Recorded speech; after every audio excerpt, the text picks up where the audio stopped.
Ele é filósofo e escritor com mestrado e doutorado em educação pela PUC de São Paulo, onde é professor titular do Departamento de Fundamentos da Educação e da Pós-Graduação em Educação. Com mais de 3 décadas no Departamento de Teologia e Ciências da Religião. Professor convidado da Fundação Dom Cabral e da Fundação Getúlio Vargas. Foi secretário da Educação da Prefeitura de São Paulo entre 91 e 92. O Arena Livre tem a honra de receber mais uma vez o professor Mário Sérgio Cortella, autor do livro Não se Desespere, Provocações Filosóficas, pela editora Vozes, que vem fechar uma trilogia iniciada com Não Espere pelo Epitáfio, em 2005, e Não Nascemos Prontos, de 2006. Conosco, os deputados Marco Aurélio, do PT, e Carlos Gianazzi, do PSOL. Muito obrigado pela participação, pela presença dos senhores. Em participação previamente gravada, os deputados Edinho Silva, do PT, deputado Carlos Neder e o deputado Adriano Diogo, ambos do PT. Muito bem-vindo mais uma vez, parabéns pelo livro Não se Desespere, Provocações Filosóficas. O último capítulo do livro, o senhor fala do tempo, e eu gostaria de começar pelo final. No meu tempo de criança, né, na minha infância, a gente não tinha problemas, aliás, tínhamos problemas, mas parece que eles já vinham embutidos com a solução, professor. E a solução era o tempo. O tempo só não dava jeito para a morte, é o que a gente ouvia, né, quando criança. Mas hoje nós somos premidos pela falta de tempo. E digo mais, o tempo nos cobra respostas rápidas e isso é uma fonte de angústia e desespero. Se hoje nós vivemos mais e melhor, por que somos tão desesperados? Professor, bem-vindo. Muito obrigado, é uma satisfação imensa. E se a gente pode olhar o tempo, né, também num programa, por exemplo, de um Arena Livre, nós temos um tempo limitado. Esse tempo nos faz viver aquilo como escolha. O que nós vamos lidar, refletir, pensar aqui com os deputados, né, presentes e os que farão as perguntas também, né, de maneira virtual, é algo que significa a nossa escolha no uso desse tempo. Agora, nós estamos vivendo tempos em que se confunde um pouco pressa com velocidade. Nós vivemos hoje não mais velozmente, como alguns dizem, mas mais apressadamente. Por exemplo, fazer uma coisa velozmente é sinal de perícia. Fazê-la apressadamente é sinal de desorganização. Nós temos uma vida muito mais apressada. Apressada em relação à convivência, apressada em relação às escolhas, apressada inclusive em relação ao alimento. Um exemplo banal, você falava do teu tempo de criança. Eu, quando me mudei para a cidade de São Paulo, né, em 1967, ainda existia uma coisa nos restaurantes chamada o prato do dia. O prato do dia. Então, segunda-feira tinha virada paulista, terça tinha macarrão com frango, quarta era feijoada, quinta era, né, um pouco, em alguns lugares tutu você tinha feijão, o tutu, ou você tinha até uma outra coisa que era bife a rolê. Sexta era o dia da pescada. Hoje você chega no restaurante e fala, qual é o prato do dia? Ele diz, todos. Porque você tem todos eles o tempo todo. Você tem uma vida que, até no alimentar-se, na convivência, na possibilidade de escolha, ela é mais apressada. Essa pressa, embora nos tenha dado a sensação de que nós estamos vivendo com mais intensidade, nem sempre. Uma parte disso nós estamos vivendo mais atrapalhadamente, porque não conseguimos quase refletir, meditar, fazer melhor. O livro que você menciona, Não se Desespere, ele traz uma reflexão chamada Eu, Robô. Eu, Robô. Você sabe que a palavra robô ela foi uma criação do grande Isaac Asimov, né, um grande homem que escreveu grandes livros também no campo do futurismo. E a palavra robô vem do sérvio, do idioma sérvio, robota, e sérvio é escravo. Né, escravo. E essa é a ideia. Eu, Robô é uma brincadeira até com o título do livro do Isaac Asimov, porque parte de nós está vivendo roboticamente. Não é à toa que a gente tem casos no dia a dia de pais que esquecem filhos dentro do carro. Está no automático. Isso, está no automático. Esqueceu a criança e entrou para trabalhar, a criança falece ou passa mal porque fica sem a possibilidade de respirar. Então, há pessoas que vivem roboticamente. Na escolha política é robótico, na escolha daquilo que vai fazer, pratica uma religião automática e robótica. Isso é ruim. É preciso, de vez em quando, fazer o que havia, e aí termina a longa resposta, nos antigos, e ainda tem, né, estações de trem tinham nos seus cruzamentos uma placa que a gente não pode esquecer, que é pare, olhe, escute. Pare, olhe, escute. E na nossa vida, precisa de vez em quando parar, olhar e escutar. Escutar é diferente de ouvir. né? Porque você, quando está aqui agora, você ouve outras coisas. Escutar é prestar atenção. Nós estamos ouvindo muita coisa e escutando pouco. Não é à toa que Rubem Alves, que é um grande educador, o deputado Janásio conhece, o deputado Marco Aurélio também, ele diz algo que funciona em educação, deveria funcionar mais. Ele diz, a gente tem muito curso, Jorge, ele diz, a gente tem muito curso de oratória. Precisaria ter alguns de escutatória também. Escutatória. Bem-vindos, deputados. Deputado Marco Aurélio, só para reeditar uma outra banca do Arena Livre tempos atrás, 2 anos atrás, com o senhor, com o professor Cortella aqui, quando falamos do livro Política para não ser idiota. Bem-vindo mais uma vez, deputado. Muito obrigado. Um abraço também para o Janásio. Quero cumprimentar o professor Cortella, parabenizar pelo livro e agradecer muito, porque os seus escritos ajudam muito quando nós vamos refletindo. E eu quero começar, eu já vou emendar um pouco nessa pergunta, porque na página 35 do capítulo A Parte que Nos Cabe, o senhor fala de biocídio, né, que seria como que o ser humano está convivendo com a natureza de tal forma e provocando seu autossuicídio, se é que essa palavra pode existir. Agora, como que o senhor concilia essa questão do biocídio, ou seja, a diminuição do tempo de vida, com a longevidade, que também é outra coisa dita, olha, graças à tecnologia, tantas coisas, tantos avanços, o homem vai viver mais, né? Como se casar essas duas provocações? A gente não melhora a qualidade do alimento que a gente tem aumentando o tamanho do prato, né? Quer dizer, não basta você estender o tamanho de um prato e por isso a comida ficará melhor. Em grande medida, deputado, nós estendemos sim a nossa condição coletiva de vida. Por exemplo, há 100 anos, a vida média de um ser humano era de 40 anos. Hoje nós já temos, inclusive no Brasil, felizmente, 72 anos de média de vida, o que é algo absolutamente importante. Mas a grande pergunta é, vivemos mais, é verdade, vivemos bem? Vivemos mais. Mas vivemos o que nesse tempo que vivemos? O que nós estamos tendo nesse tempo? Estamos tendo uma qualidade de partilha da vida? Estamos, de fato, olhando a nova geração que chega como uma geração que vai nos ajudar a construir uma vida que seja mais feliz, que seja mais plena, que seja mais amorosa, sem ser piegas nisso. Mas se nós perdemos de vista a amorosidade na convivência, se nós somos absolutamente práticos, isto é, gente que diz, não, a vida é assim, o livro não se chama Não Se Desespere à toa, porque o desesperado é aquele que usa demais, deputado, a expressão, a vida é assim, o que eu posso fazer? Desse ponto de vista, o que é o biocídio? Nós estamos matando a vida, e esse é o sentido da palavra biocídio, de vários modos. A vida na família, a vida na convivência, a vida na cidade, a vida no emprego, a vida no lazer. Desse ponto de vista, é claro, né, que se nós imaginamos que o biocídio é algo que, em grande medida, foi por nós criado, nós inventamos nosso modo de viver, nós podemos desinventar. Né, desinventar. Não é tão nítido ainda, né, nós não temos tanta clareza. Guimarães Rosa, um grande inspirador para todos e todas, ele dizia que não convém fazer escândalo de começo, só aos poucos que o escuro é claro. O escuro vai se aclarando aos pouquinhos. E nós ainda não enxergamos tanto essa ideia. No momento nós somos muito animados ou animadas em viver mais, mas ainda não temos muita clareza do que é que significa viver bem. E viver bem, e aí concluo, não é só eu viver bem, porque isso é uma forma de egoísmo. Viver bem só é possível se a gente partilha a vida boa para todo mundo que precisa viver bem, porque não existe, né, felicidade individual, não existe possibilidade de qualidade de vida que seja individual. Se ela é individual, não é qualidade. Deputado Janásio e eu já debatemos isso um dia, né, num outro momento. Qualidade para poucos não é qualidade, é privilégio. Né? Desse ponto de vista, se a gente quer qualidade, nós temos que olhar de novo a pergunta, vivemos mais, vivemos bem? É possível viver melhor? Claro.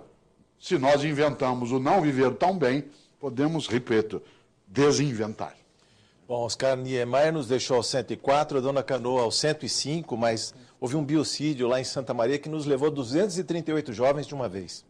E se for, esses agora, que você vê, infelizmente, cada vez que a gente fala, né, do número de mortos em Santa Maria, infelizmente há sempre um acréscimo, que ainda tem um grupo de pessoas, né, que está internada, né, nos hospitais. Isso é biocídio, professor? Sem dúvida, porque ali, aquilo é incúria, né? De um lado, aquilo é negligência, por outro lado, é uma forma de patifaria comercial ao admitir. Há um conjunto de fatores. Sabe qual é a palavra que eu menos gosto quando se fala, por exemplo, de um evento como aquele de Santa Maria, no Rio Grande do Sul, da palavra tragédia?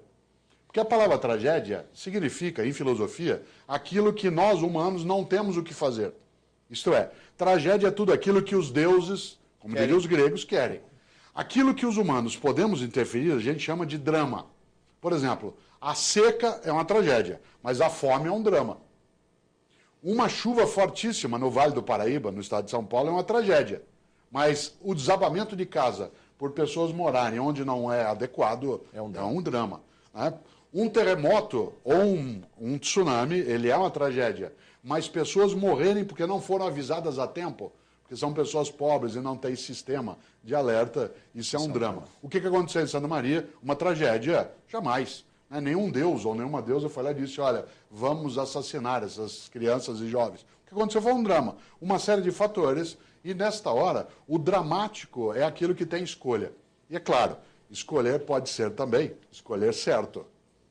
Deputado Gianazzi, bem-vindo mais uma vez a este Arena Livre. Primeiramente, obrigado pelo convite. Eu quero registrar primeiro, Mário Sérgio Cortella, a nossa alegria, a nossa satisfação de estar te recebendo mais uma vez aqui no estúdio da TV Assembleia, aqui ao lado do deputado Marco Aurélio, ao lado do Jorge, e dizer que eu o conheci como secretário municipal de Educação.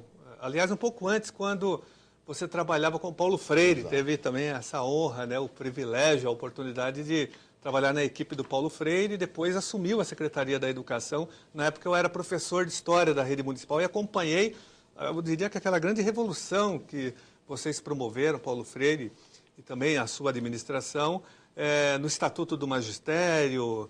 Vocês lutaram muito para que houvesse mais investimento na área da educação, inclusive quando nós aprovamos a lei orgânica do município, nós conseguimos imprimir ali os 30% na educação. Enfim, a gestão que você participou na Secretaria Municipal de Educação foi altamente marcante. Até hoje eu lembro de você como um dos nossos grandes secretários de educação. Inclusive na questão da jornada, a GEI, que foi implantada, porque na época o professor não era remunerado pelo trabalho que ele realizava fora da sala de aula. Hoje isso é uma realidade na rede municipal. Você sabe que tem uma coisa triste, porque quando eu era secretário, o deputado já era diretor de escola, né? Não exatamente. Era mais só professor de história. E uma das coisas que de vez em quando eu me lembro é que isso já faz mais de 2 décadas. Quando alguém fala assim, o senhor, dizendo a mim, o senhor foi secretário de Educação na capital paulista? Eu falei, fui, mas foi no século passado. E a ideia de século passado, ela marca quando o deputado era no século passado também, né, diretor de escola. Né? Exatamente, mas a marca ficou para sempre, né? Na rede municipal, a marca positiva. Mas eu gostaria, Mário Sérgio, eu estava lendo aqui o seu livro, Não Se Desespere, e me chamou muito a atenção, por exemplo, o capítulo que fala as contas que não são da nossa conta, quando você resgata uma colocação muito importante que o Paulo Freire fazia muito, dizendo que não existia, ele dizia o seguinte, que não existia neutralidade política na área da educação, como não existe em qualquer tipo de atuação que a gente faça, né? Não há neutralidade política e nós temos que tomar partido, não partido político, mas partido das coisas, ter posições, e você aborda muito bem esse tema da neutralidade política, dizendo que não há neutralidade política nas nossas atuações. Não há de fato. O que pode haver é objetividade. Qual é a diferença entre neutralidade e objetividade? Por exemplo, alguns de nós temos uma prática religiosa. Quando eu vou, como um médico, um professor, um jornalista, um deputado, conversar com alguém que não é da minha religião, ou que não tem religião, ou que se declara contra, eu preciso ser objetivo na conversa com ele, porque neutro eu nunca serei. Ser neutro significa, eu vou fingir que não existe nenhuma diferença entre nós. Ser objetivo significa que eu preciso levar em conta que a outra pessoa não pensa como eu, e eu preciso respeitar o modo como ela pensa, sem esquecer que eu penso de outro modo. Nessa hora se estabelece ali uma relação de respeito. Por exemplo, no jornalismo não existe neutralidade. O que pode haver é objetividade. Um professor em sala de aula, eu, Cortella, tenho militância político-partidária. Portanto, eu preciso evitar, em sala de aula, de trazer a questão partidária para a sala. Eu não posso esquecer que eu não sou neutro, mas eu tenho que ser objetivo no que eu faço, porque escola não é lugar de partidarização, é lugar de politização, porque a política está no nosso dia a dia. Quando nós conversamos sobre o livro Política para Não Ser Idiota, exatamente, né, com a bancada equivalente, mesma bancada. ali se falava, o livro se chama Política para Não Ser Idiota, e nesse livro, no Não Se Desespere, eu fiz uma síntese, numa das reflexões, cujo título é Política é Coisa de Idiota, para retomar aquela perspectiva. Mas volto a essa questão que o deputado levantou, assim, as contas que são da nossa conta e as contas que não são da nossa conta. Por exemplo, em relação ao orçamento público, em relação ao orçamento do Executivo ou do Legislativo, o trabalho que é feito no Judiciário Estadual, por exemplo, pegar o nosso Estado, tem que dizer, isso não é da minha conta, é claro que é. Não só é da tua conta, no sentido de a tua conta bancária é afetada por aquilo, como é da tua conta ou da minha, isto é, do nosso interesse. Nesse sentido, a palavra que está por trás é responsabilidade. Sabe o deputado que responsável é uma palavra que significa responder. Aliás, por incrível que pareça, dentro da palavra responsável está a palavra esposo e esposa. Esponsar é fazer um compromisso. Se eu tenho um compromisso com a vida da comunidade, com a minha própria vida, com o estado onde eu vivo, com o meu país, eu tenho que responder também pelas coisas, né? Essa grande pergunta, a da resposta, é a responsabilidade. Por isso, tem coisa que não é da nossa conta, porque aí é fofoca, mas tem coisa que é da nossa conta mesmo, que é em relação à ecologia, à lisura na política, ao trabalho em relação à saúde e à educação, por exemplo, numa sociedade. E nessa hora, Paulo Freire nos alerta, nos ajuda, né, e nos inspira ao dizer que a gente não pode fingir, né, que as coisas não estão acontecendo apenas porque eu não estou participando delas. Seria resgatar, de fato, o sentido grego da palavra política, do sentido original dela. Sim. Nós conversamos, eu retomo, politikos, em grego significa aquele que olha só para o próprio umbigo, né, aquele que fica olhando só para si. Não, no contrário. Política é aquele que olha para a comunidade. O nome que os gregos davam a quem olha só para o próprio umbigo era idiota, idiotés. Idiota é aquele que olha só para si, político lida com a comunidade. Olha que coisa, por que eu fiz a inversão? Porque tem gente que acha que idiota é aquele que atua na política, ou que participa da política. Não, ao contrário. No grego clássico, idiota é aquele que olha só para si. E político participa da vida da comunidade. Que jeito? Na família, na igreja, no sindicato, no trabalho. E alguns, como é o vosso caso, ainda bem, né, dentro de uma instituição partidária e no legislativo. Nesta hora, tem coisa que tem mesmo que ser da nossa conta. Por falar em educação, Paulo Freire, vamos ouvir a pergunta do deputado Edinho Silva, do PT. Vamos ouvir. Primeiro, dar os parabéns a toda a produção do programa, a todos que trabalharam para construir um programa com esse que, na minha avaliação, se não é o maior, está entre os maiores educadores da atualidade do nosso país. O Cortella sabe do respeito que eu tenho por ele, da admiração, sabe que eu penso que hoje, né, as suas formulações, aquilo que ele pensa tem norteado o processo educacional no Brasil, principalmente o processo educacional do ponto de vista da construção da cidadania. O que eu quero perguntar a ele, certamente não é nenhuma pergunta inovadora, mas é uma pergunta que satisfaz a mim e certamente a muitas pessoas que estão nos assistindo. É possível construir uma sociedade justa, igualitária, que rompa com o preconceito, que construa novos valores, sem efetivamente a educação ser o centro desse processo? Deputada Edinho Silva, eu gosto de uma coisa chamada exagero afetivo. O exagero afetivo é quando alguém nos brinda com um elogio, como ele acaba de fazer e que me honra bastante, e ele faz uma pergunta fortíssima. É possível fazer uma vida que seja melhor para todas e todos sem a educação? De maneira alguma, de forma alguma. Não se confunda, e sabem isso os deputados, não se confunda a educação com escola. A escola é um pedaço da educação. Ela não é toda ela. Se faz a educação na família, na mídia, no trabalho, no sindicato, no lazer. Agora, se nós imaginamos que a parte mais importante da educação em geral, afora a família, é aquela que é feita na educação escolar, sem um processo de valorização efetiva do modo de conduzir a escolarização no Brasil, nós não conseguiremos fazê-la. Não é a escola sozinha, lembrando Paulo Freire, novamente, Paulo Freire dizia que a escola sozinha não mudará a sociedade para melhor, mas sem a escola, essa sociedade não mudará. Olha que frase interessante, hein? Não é a escola por si mesma que mudará nossa vida para melhor, mas sem a escola, essa vida não será melhor. E nesta hora, aquilo que o deputado Edinho tanto bem coloca para nós, a educação ela tem uma força. E a grande pergunta atrás do que o deputado levantou é assim, será que é possível? Ele sabe, e é por isso que ele pergunta, não, não é. Como é que a gente faz? É uma conta que é da nossa conta, né? Isto é, ou a gente vai atrás, se organiza, se estrutura, ou nós vamos, de fato, conduzir a nossa vida de novo ao que o deputado Marco Aurélio houvera lembrado, que é o biocídio. Cada vez que a gente abandona a educação, se vai ao biocídio. Há muitos anos, né, também num outro debate, a gente falava de uma expressão que eu uso há uns 20 anos, que é pedagocídio. Né? Pedagogício não existe no nosso idioma, passa a existir quando a gente inventa, né? Mas pedagocídio é o assassinato das condições de uma escolarização mais exuberante, mais sólida, mais cidadã, que é tarefa tua e minha. Senão, para que ficar falando, né, sobre as coisas se a gente acha que a frase básica, de maneira geral, aqueles que não querem fazer muita coisa, sabe o que eles mais dizem? Olha só, alguém tem que fazer alguma coisa.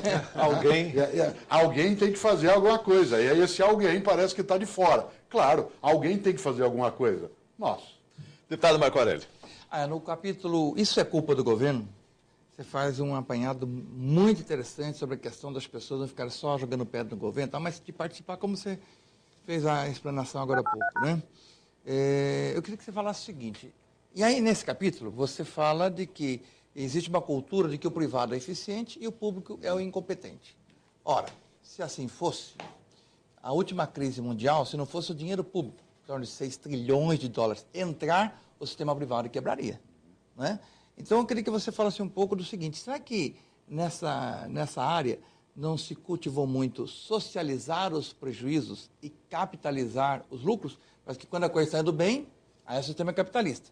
Quando a coisa está indo mal, aí o público tem que ajudar? Seria isso? Sem dúvida. Inclusive, deputado Marco Aurélio, às vezes se diz assim que no Brasil a gente tem muita gente reage. Nós estamos tendo, assim, né, a estatização do privado. Essa discussão não é esse o caminho. O problema nosso não é a estatização do privado, mas é a privatização do público.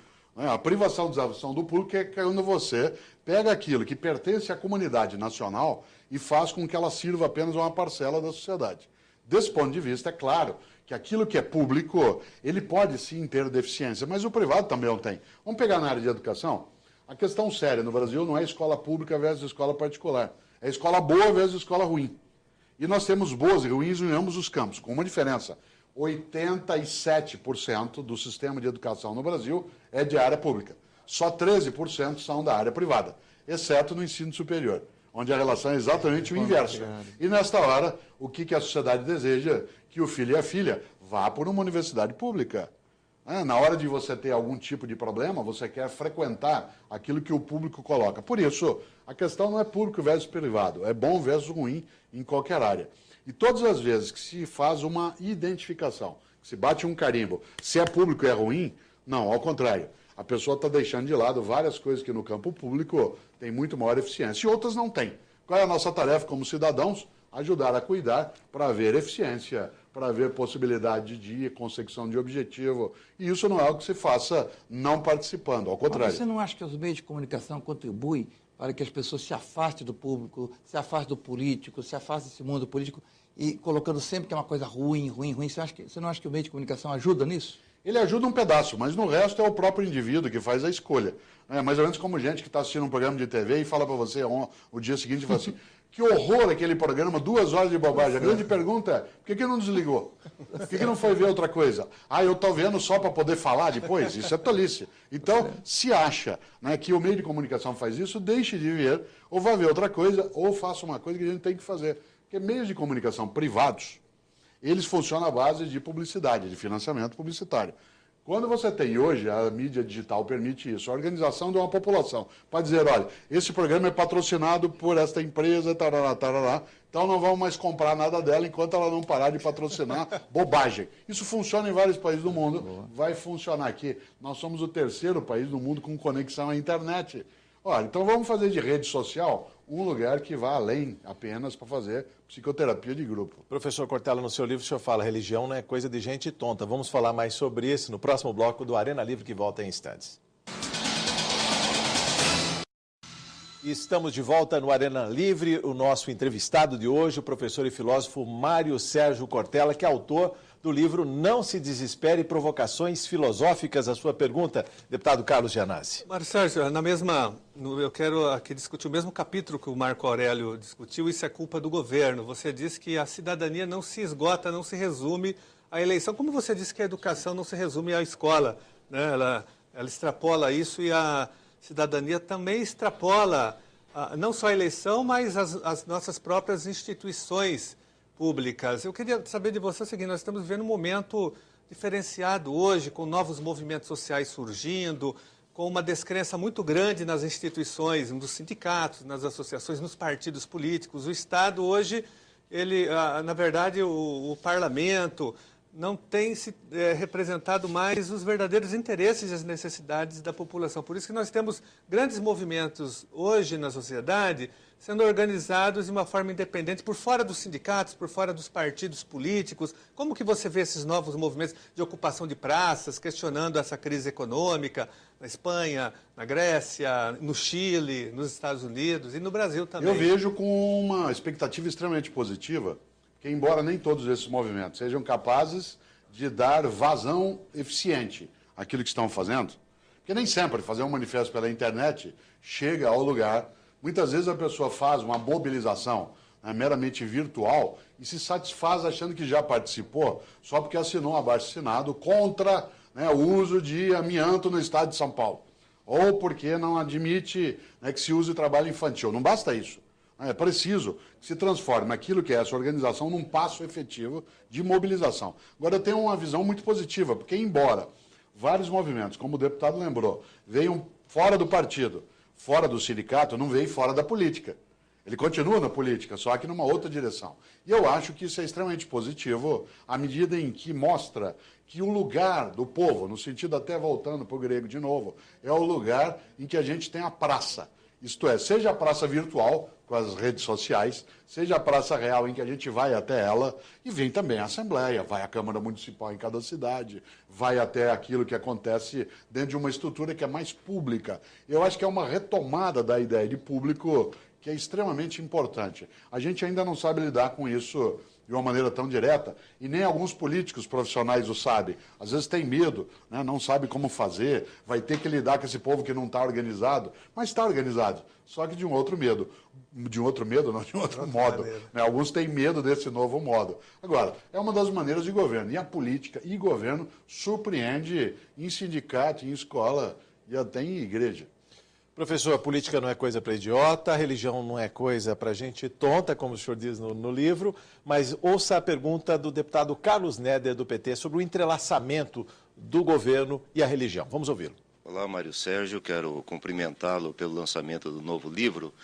E eu apresentei em 2009 um projeto de lei que tramita com muita dificuldade aqui na Assembleia e que estabelece o caráter laico das ações em saúde. Teoricamente, nós temos um Estado laico, a educação brasileira é laica, e, entretanto, nós estamos observando cada vez mais a saúde sendo organizada dentro do Sistema Único de Saúde e também na esfera privada, mediante uma orientação vinda de cunho religioso. Então, eu gostaria de saber como você encara essa questão da possibilidade de nós termos efetivamente a saúde laica no nosso país. Laikos, em grego, significa do povo. Isto é, junto vem a palavra leigo. A ideia de laico é aquilo que se opõe à ideia de sagrado. Desse ponto de vista, quando o deputado Carlos Neder também fala disso, e de saúde ele entende bastante, porque é médico, sanitarista, foi secretário de saúde também na cidade de São Paulo. Quando eu era secretário de educação, Carlos Neder era exatamente o secretário de saúde. Muito competente, sabe muito bem que há dois modos onde o laico deve se expressar no campo da saúde. De um lado, respeitando práticas de várias religiões em relação, por exemplo, a uns hospitais públicos ou até aos cemitérios, que infelizmente é uma parte da saúde, porque está numa outra ponta. Quando uma cidade tem um cemitério, não esqueça que é preciso que não haja ali só uma capela com um crucifixo, porque precisa ter lugar para outras práticas religiosas. Tem que ser um espaço ecumênico. Um hospital público pode sim ter um lugar para as pessoas orarem, se elas têm isso, mas ele não pode ser marcado exclusivamente por uma única religião. Também a presença das áreas religiosas no serviço de atendimento de saúde ela é algo ainda no nosso país extremamente conectado. Não há como dispensar. Por exemplo, o que seria da saúde pública no estado de São Paulo se a gente não tivesse as santas casas de misericórdia? Ou o apoio, os hospitais evangélicos, ou os hospitais samaritanos que tem em vários lugares. Então, embora eu tenha total sintonia, né, com o que diz o deputado Carlos Neder, né, é preciso lembrar que fazer laico não significa impedir, por exemplo, e o deputado sabe, que uma instituição religiosa também atue na área de saúde. Significa não dar uma orientação religiosa ao serviço de saúde de maneira que ele não seja privatizado por um dos modos de fé. Não será fácil tramitar esse projeto que o deputado coloca, que o nosso país é marcado, né, por isso. Nosso estado tem nome de santo. Né? E se São Paulo. Exato. Significa que há todo um entranhamento entre a questão religiosa e o nosso país. Mas é, sim, uma perspectiva necessária, sem retirar aqueles e aquelas de qualquer religião que fazem da ação na área de saúde pública também uma ação de voluntariado e não apenas um negócio, como é em alguns lugares. Por falar em religião, pela oportunidade, a sucessão na Santa Sé, o senhor chegou a falar para o Portal Terra, que há, nos últimos tempos, papados breves, papados mais longos, mas eu gostaria que o senhor ouvisse a palavra, a pergunta do deputado Adriano Diogo, do PT. Vamos ouvi-lo. Mário Sérgio, parabéns, hein, pelo seu novo livro. E que título, hein? Não se desespere. Vamos ver como é que a gente vai achar força para não se desesperar, né? Desesperar jamais, né? Mas eu queria te fazer uma pergunta. Mário, é o seguinte, eu sou uma pessoa que sou um filho da Igreja Católica, né? Mas sou um filho bastardo da Teologia da Libertação. Essa semana nós foi lançado lá em Ermelino, Matarazzo, lá pelo Vaticão, um livro sobre Dom Angélico. Dom Pedro Casaldáliga continua perseguidíssimo. E a Teologia da Libertação? Agora, com essa renúncia do Papa, ela vai continuar submetida à agenda do Vaticano, da Anunciatura Apostólica, todos esses bispos perseguidos, né? Dom Angélico ficou 10 anos em Blumenau, Dom Luciano ficou exilado lá em Mariana, não voltou, acabou morrendo na estrada, e tantos outros. Nós vamos continuar sendo perseguidos pela Inquisição, continuaremos nas catacumbas. Você está falando para a gente não se desesperar. E aí, como é que fica? Claro que eu espero que a gente não fique mesmo fora do mundo da esperança. Agora, o deputado Adriano Diogo lembra com muita clareza o quanto que, na expressão daqueles que são católicos ou católicas, né, a teologia da libertação, que veio à tona no nosso país e na América Latina, a partir dos anos 1970, ela, a partir do final dos anos 1970, especialmente no pontificado de João Paulo II, né, ela sofreu um encolhimento a tal ponto que tanto João Paulo II quanto Bento XVI não admitiram mais a nomeação, por exemplo, de bispos, né, nas dioceses que tivesse algum vínculo muito forte com uma teologia que é marcada pelo voltar-se aos pobres, estar mais voltada para as questões sociais e não só para a oração interna, sem abandoná-la. E nesta hora, claro, eu não tenho dúvida de que é necessário que o próximo Papa possa retomar parte do espírito da teologia da libertação. Eu seria esperançoso, deputado Adriano Diogo, ao pensar em algo decisivo, que a forma inédita de sair sem sair, que muita gente diz que ele renunciou para sair, ao contrário, né? Bento XVI, ao renunciar, ficou.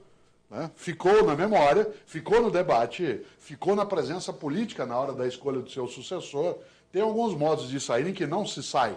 Né? Você diz que sai, e aí porque diz que vai sair, fica. E não fica no governo, mas fica como presença contínua.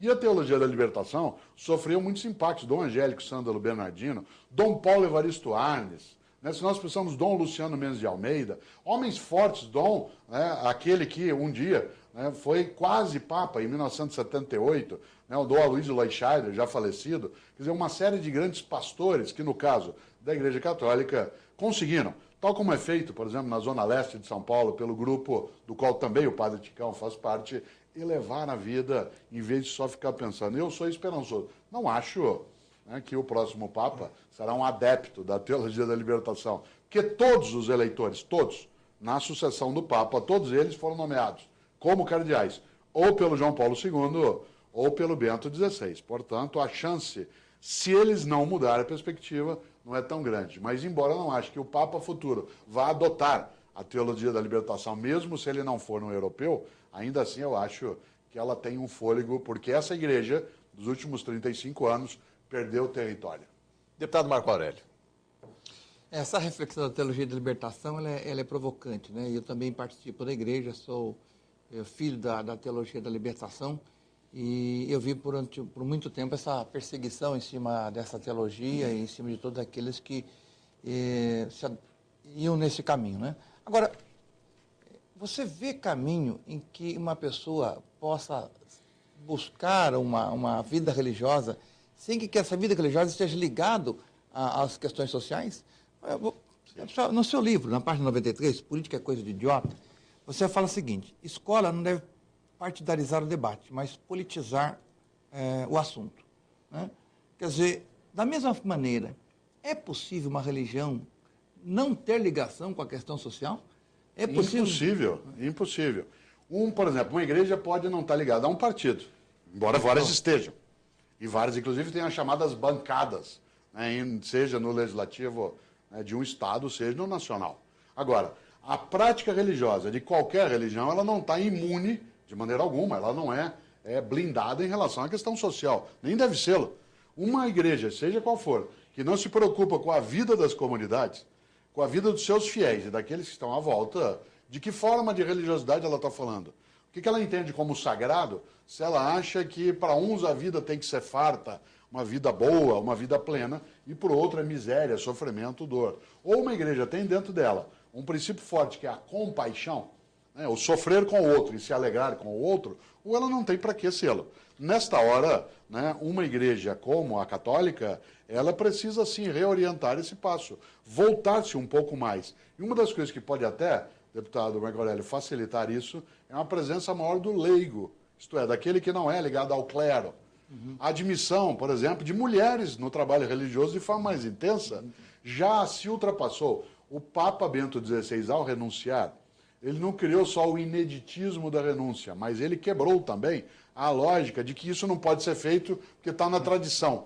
Não era tradicional um Papa renunciar, renunciou. Pois bem, quem sabe o próximo pensa assim, bom, não é tradicional mulheres não serem ordenadas, mas como a tradição já foi quebrada, vamos mexer numa outra direção. Porque você, inclusive aqui no livro, você fala a questão dessa politização e diz o seguinte: quando uma pessoa não toma parte naquilo que acontece, ela já toma parte a favor do poderoso. Sem dúvida. Então, se uma pessoa religiosa também não toma parte da questão social, ela está dando a sua parte de colaboração para continuar como está. Esse livro, Não Se Desespere, ele é publicado pela editora Vozes. A editora Vozes é uma editora franciscana. Aliás, ela é a mais antiga editora em operação no Brasil, religiosa. A sede é em Petrópolis, né, no estado do Rio de Janeiro.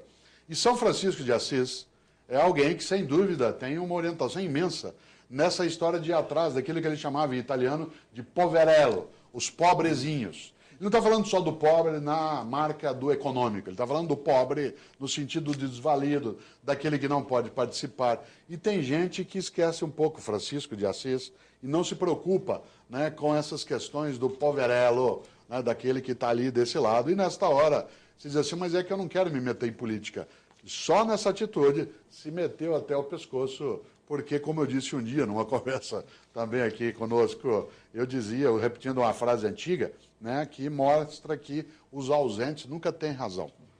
Os ausentes nunca têm razão. Toda vez que você diz assim, eu não quero participar, está participando com a não participação. E estará, de forma consciente ou não, ao lado de quem decide. Né? Se aquele que decide sem você, tem que aceitar a decisão que ele tomou. Deputado Carlos Gianazzi. Mário Sérgio, eu também, assim como o deputado Marco Aurélio, o deputado Adriano Diogo, fui formado também nessa corrente da Igreja Católica que se chama Teologia da Libertação, Fé e Política, comunidades eclesiais de base. O fato de eu estar aqui hoje tem a ver com isso. A minha formação política e espiritual, ela teve uma forte influência da Teologia da Libertação. E E essa teologia ajudou muito na formação de vários movimentos sociais no Brasil, de grandes lutas contra a ditadura militar. Até o próprio PT recebeu influência no início da sua formação da teologia da libertação. Agora, eu achei um grande pecado da igreja reprimir esse movimento, entendeu? Num país pobre como o nosso, um país com uma grande desigualdade social e econômica, eu acho um grande pecado da igreja reprimir esse movimento. Hoje nós temos uma igreja, na minha opinião, altamente alienante, que forma, do ponto de vista espiritual e do ponto de vista também político, há um rebaixamento, acho, na formação das pessoas, e eu acho até um grande pecado, porque o Brasil é um país muito desigual. A igreja tem que participar disso, ela tem o dever de levar o evangelho também para o aspecto social e político, da justiça, da fraternidade e da igualdade. Mas eu acho que há uma concordância aqui entre nós, pelo menos os deputados, em relação a isso, a esse retrocesso, né? Agora, do ponto de vista comportamental e de outros temas, a igreja também tem se mostrado muito conservadora. Acho que tem um pouco a ver com essa crise, com a renúncia do Papa, na questão da homossexualidade, do aborto, da pesquisa com célula-tronco, do papel da mulher na igreja, do celibato. Como que você vê essas questões todas, a igreja? Como que você não acha que ela está muito atrasada em relação a esses temas? Olha, uma coisa é ser conservador, outra coisa é ser reacionário. Qualquer instituição, inclusive um partido político como o teu, como o deputado Marco Aurélio, quer conservar o seu espírito, conservar a sua origem, né, conservar aquilo que fez. Nisso é conservador. Há alguns partidos políticos que são reacionários, isto é, ele retoma algo que já está ultrapassado, que já está arcaico. Esse Papa que renuncia, ele tem atitudes conservadoras e algumas são reacionárias. Mas ele teve também algumas atitudes que são de diálogo com a universidade. O perfil do pontificado dele é muito mais conservador. No entanto, é um mito imaginar que a Igreja Católica, na história, ela é sempre conservadora. Em vários momentos ela foi revolucionária. Quer ver um exemplo concreto? No final do século XIX, toda a elite europeia, a Europa era o centro ainda, era contrária à sindicalização de trabalhadores. E, ao mesmo tempo, negava a possibilidade, né, de se ter uma jornada de 8 horas. Nós achamos muito até 8 horas hoje. Se lutava de 12 para 8. Quem encampou a luta na Europa pela sindicalização? Papa Leão XIII, que fez uma encíclica chamada Rerum Novarum, onde ele defende a sindicalização. Outro exemplo, a República Velha no Brasil, que é de 1889 até 1930, proibia a possibilidade de se fazer o voto das mulheres. Atenção, não é o voto nas mulheres, era as mulheres votaram. O Brasil é o terceiro país do mundo a ter o voto feminino. É o terceiro, isso para nós é uma grande honra. Pois bem, quem encampou a luta pelo voto feminino no Brasil? A Igreja Católica. Ela, portanto, oscila em movimentos desse tipo. Eu espero que o próximo movimento seja revigorar a teologia da libertação no que ela pode ter nos tempos atuais. E aí digo para você, para mim, não se desespere. A saudação. Eu não posso deixar... Já quer emendar a sua saudação, que eu preciso deixar um minuto de considerações finais para o professor. Então, por favor, eu quero só lembrar, não posso deixar de lembrar aqui a figura do Leonardo Boff, que foi duramente perseguido pelo atual Papa. Que né? foi orientador dele de doutorado. Exatamente. Né? Eu acho que ele teve um papel fundamental. E continua tendo hoje como escritor, como ativista social e ecológico, né? Também. Mas eu quero só agradecer a sua presença, dizer que nós somos seus admiradores, Obrigado. que é uma honra imensa recebê-lo aqui e pela contribuição que você tem dado aí para a educação, para a política e para todas as áreas sociais do nosso país. Muito obrigado pela sua Obrigado, presença. deputado. Sua saudação, deputado Marco Aurélio. Também quero agradecer muito, agradecer também por essa oportunidade. E quando você falava da igreja que fez posicionamentos altamente revolucionários, eu lembro da CNBB, quantas campanhas da fraternidade envolvendo vários temas sociais, que acho que é um grande avanço também, né? E para terminar, já que você vai ter a última palavra, no seu livro você fala a questão de cidadania e política. Cidadania é uma coisa bonita de se falar, e política é uma coisa feia de se falar. Você fala que as duas palavras significam a mesma coisa. Na sua colocação final... Tanto significa mesmo que civitate, em latim, significa cidade. E polis, em grego, é cidade, isto é, comunidade. Política e cidadania é a mesma coisa. Por isso que quando a gente fala em cidade do Vaticano, nós estamos falando daquela comunidade religiosa que não se restringe a um território. Desse ponto de vista, é importante lembrar que quando se pensa em religião, religião também é lugar de esperança. Não é um único lugar para isso, mas é um lugar especial para isso. Uma pessoa não tem religião, né, apenas porque ela quer ter alguma ligação qualquer. Ao contrário, Por isso que eu digo no livro que religião não é coisa de gente tonta. Religião é coisa de gente. É que tem gente que é tonta e gente que não é. Né?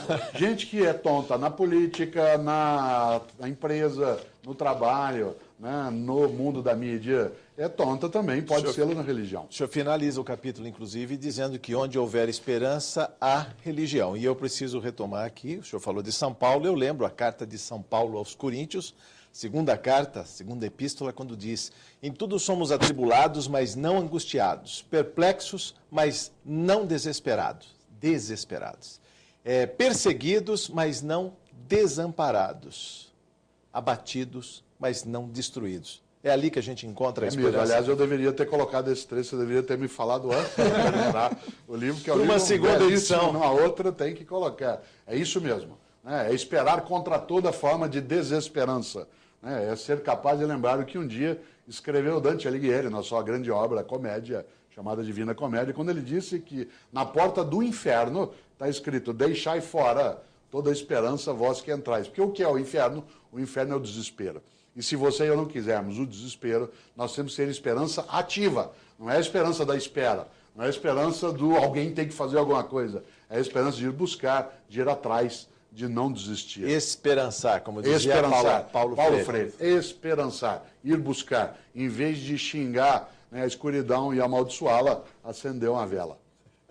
Críticas, sugestões, comentários pelo endereço eletrônico arenalivre@al.sp.gov.br. Professor, muito obrigado por sua entrevista, seus esclarecimentos, sucesso em mais essa obra. Muito obrigado também à presença dos deputados.